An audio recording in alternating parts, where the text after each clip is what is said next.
What's going on, guys? Aaron from PhoneDog.com. Bandage from hitting my head.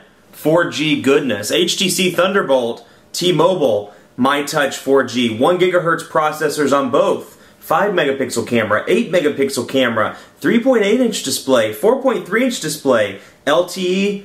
HSPA Plus. Which one's the best device? We're going to find out. Put them head to head in a dogfight battle. Let's go check it out. Two 4G devices, two different carriers. Only one can win in the dogfight. On this hand, you have the HTC ThunderBolt, Verizon's first 4G LTE capable device, and it's one of many that are coming out this year. The LG Revolution, the Droid Bionic, the Samsung 4G LTE phone, or the rumored Charge. That's what they're calling it now. But anyway, first device to actually hit the market. Now, on one hand, that's awesome. On the other hand, it is the only device, or one of the few devices, that does not have a dual-core processor. So, people are wondering, is this just an Evo remake? Is this device already dating itself, even though it just came out? But to me, it seems to be a cool device. That said, get what you think. It's going to be best for you. But, when other devices come out in a few months, this may be a little bit too outdated for you. 1 GHz Snapdragon processor, 4.3 inch display, 8 megapixel camera on the back with a dual LED flash. You have a kickstand, and it's a little bit bigger kickstand than the Evos, a little bit thicker rather, and then a speaker down here under the kickstand, so when you're watching media, that streams out. On the body, right side you have volume rocker. On the left side, micro USB charging port. Top houses the 3.5mm headphone jack, power button, and then on the back you have your 14 milliamp battery. That would last like 7 seconds. 1400 milliamp battery. Wow, sorry. 1400 milliamp battery. 32 gigabyte micro SD card. So that combined with the 8 gigabytes of internal space gives it almost 40 gigabytes of total storage. So quite a bit of storage if you listen to music or you put videos on the device. You put videos on it. Sounds like something Grandpa Jenkins would say. If you put videos on it or listen to music, I must be slap happy today. I've had too much caffeine.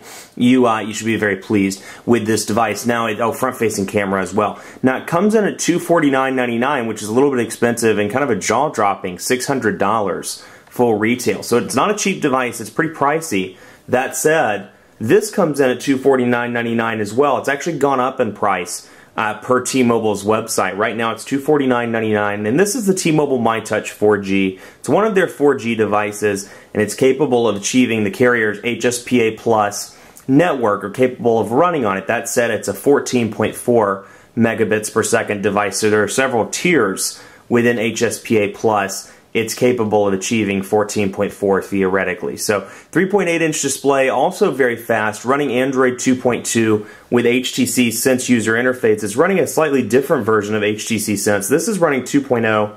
This is running one called Espresso, which is made kind of specifically for the myTouch line of devices. So 3.8 inch display, if I already said that, I'm sorry. 5 megapixel camera on the back with a flash, and the overall build quality very similar. Micro USB charging port on the bottom, volume rocker on the left, and then your camera button on the right. Now that immediately gains a couple of points on my end. I absolutely love the physical camera button, and I love the build quality of this device. I'm big on having metal on my device, and the battery door, you can see, is made of metal. So very nice, and this comes with a 1400 milliamp battery as well that in my testing has lasted quite some time. So I happen to like the build quality of this device. Not to say that the Thunderbolts is bad by any means, but you can definitely feel the plastic. Now that said, because this battery cover wraps around the device a little bit more than the HTC Evos, if you remember the Evo, it kind of hooks on right there and goes around the edges just before it tapers off. It feels a little bit more sturdy than the Evo does,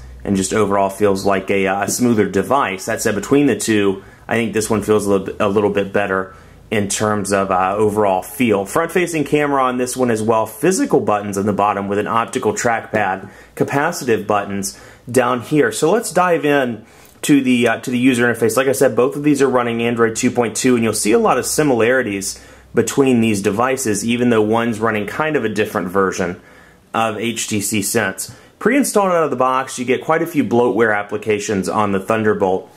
You get stuff, and this actually surprised me, how much bloatware you get on the device, and you can't take it off either. If you go into applications, try to remove it, you'll see that button's grayed out. You have BitBop, Blockbuster, City ID, scrolling down here. Let's Golf 2, so a bunch of games as well. Rock Band, Rhapsody, Slacker, TuneWiki, VCast Apps, VCast Media, VZ Navigator. So it just seems like there's a lot on this device out of the box, and it's kind of frustrating. I don't mind it being there out of the box, but you can't remove it. So you're kind of stuck with it, and you have this corporate professional that's running around with Slacker and Let's Golf 2. So I'm just saying there may be people that don't want it, but they have to keep it on the device. On this one, Asphalt 5, Amazon MP3, myTouch demo video, which I don't really count that one, Yahoo Mail, Yahoo Messenger, Monopoly, T-Mobile's My Device, My Modes, Rock Band as well, T-Mobile TV, T-Mobile Apps, Quick Video Chat, which is, I don't consider that one either, T-Mobile's Wi-Fi calling, and then this has mobile hotspot as well. Actually, both of these devices have mobile hotspot capability, so you can take advantage and use these like Wi-Fi hotspots depending on your plan. So let's jump in. I actually want to see, I don't think you can remove, there have been so many Android devices that have come out in such a short period of time. I don't think you can remove the games and such on this device, but let me double check just to make sure I'm giving you up-to-date information. Let me see here. Let me find find Mail, for example. That's what I thought. You can't install them on here either, so you're stuck with those as well. So just a lot of bloatware on both of these devices. That's pretty frustrating. Now let's take a detailed look. HTC Sense 2.0.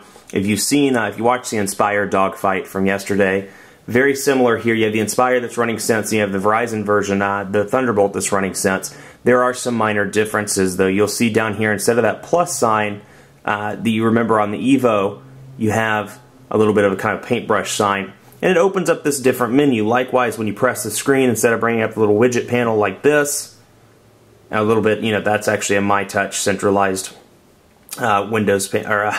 widget panel, whereas with this, it's a little bit different. So you go down through here and you can see scene, wallpaper, skin, widgets, apps. So it's kind of all of these personalization options in one place. Now you go somewhere like skins, for example, and it gives you the ability to customize a skin. You can go back to the HTC stock skin, which you're familiar with on the Evo. And this isn't a dogfight between the Evo, but just trying to give you a comparison here between two Sense versions that are pretty similar. And let's say you want to go to let's do Slate, for example. So you see the color scheme changes, the background changes, and then the app drawer down here at the bottom changes as well. So more customization options. Now the downside to this one is Verizon, at least in the current software version, has cut out the ability to get additional skins and get additional apps. And that's all part of HTC, what's called HTC Hub. And it's a service where you can connect, you can track your phone, you can download new wallpaper, you can download themes, download skins, ringtones, and more. It's available on the Inspire 4G, which is also running 2.0, but it's not available, at least yet, on the Thunderbolt. No word as to whether they're going to include that in a future software update or not, but you can see that it's not pre-installed. On this one, it's running a slightly different version. It's a myTouch centralized version, or myTouch, not centralized, myTouch centric, sorry, version of Sense as well. So, I mean, very similar. You'll see the overall features are exactly the same in terms of pinch to, you can pinch and bring that down. So not a lot of differences, but you'll notice that the apps, for example, wait for those to center in, are in these little squares as opposed to, being kind of separate on their own. So it's just little things like that. You'll see you have T-Mobile centric stuff like My Faves. You can add a fave, or let me go back here and see cancel. I actually don't have any faves in there, so it's not going to let me see it. But you'll see some similarities as well. Like, for example, on this version, you have your recent apps. On this version, you do as well. So, pretty similar. This is almost like a middle ground between what the Evo had and what the Thunderbolt has. I would consider this kind of a nice middle ground between the two. Let's look at some of the program differences here just by going into messages, for example. I'm not going to spend a lot of time in this because you've seen the HTC Sense keyboard if you watch any of my videos, so you know what it looks like. It's that standard HTC Sense keyboard, although I will say typing on a 4.3-inch display as opposed to a 3.8-inch display is much better. So Quick Brown Fox is happy. Portrait and landscape mode, obviously much larger and easier to type on. So if you're president of the Fat Finger Club, like I am, and you come down here and try to type, you can still do it, but it's a little bit harder to do. So come up and come down here, you can see that's what landscape looks like. So it's just a smaller display, but it's more pocketable. So the trade-off obviously you can see there. But to go back to the messaging, the original messaging screen, just to show you, the Verizon version is slightly different because it has these additional things down here, which typical HTC Sense allows you to press and hold down and slide from left to right. So you can see I can isolate the SMS, MMS messages, and then I can go over to voicemail. Now, visual voicemail is an extra $2.99 monthly from Verizon, but if you are subscribed to it, you can go over here and see your voicemails. So come over here and see SMS, come over here, see all messages, and that'll combine them. So just little software differences like that you'll notice are present in both of these devices. Let's take a look at the browser since we both are running Android 2.2. Go to Phone Dog, click on Phone Dog, and let's go to Phone Dog on this one. Let's see here, Phone Dog. Oh, it is already in the history. Let's take a look here.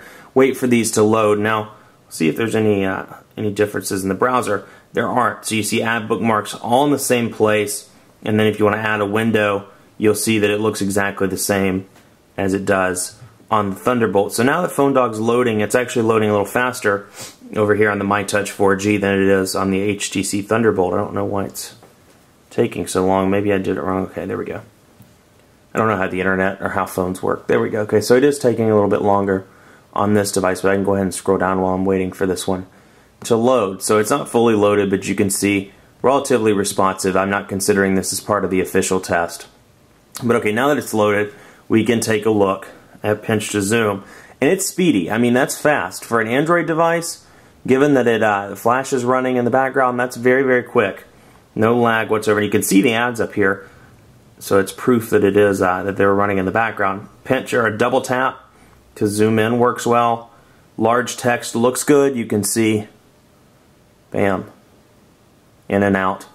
Very quick and very easy. Now on this one, don't get me wrong, it's very fast as well, but there is a lag here that's noticeable as opposed to the myTouch 4G. So in the browser war, the myTouch 4G is the clear winner, but I don't think it's bad on the Thunderbolt. There's just a little bit of a lag, as you can tell. And then using it in landscape mode, a little bit less of a lag, but still there. Now take a look at this, and you can see it seems to be, I mean, it's a close call, but I have to give the browser test to the T-Mobile myTouch 4G.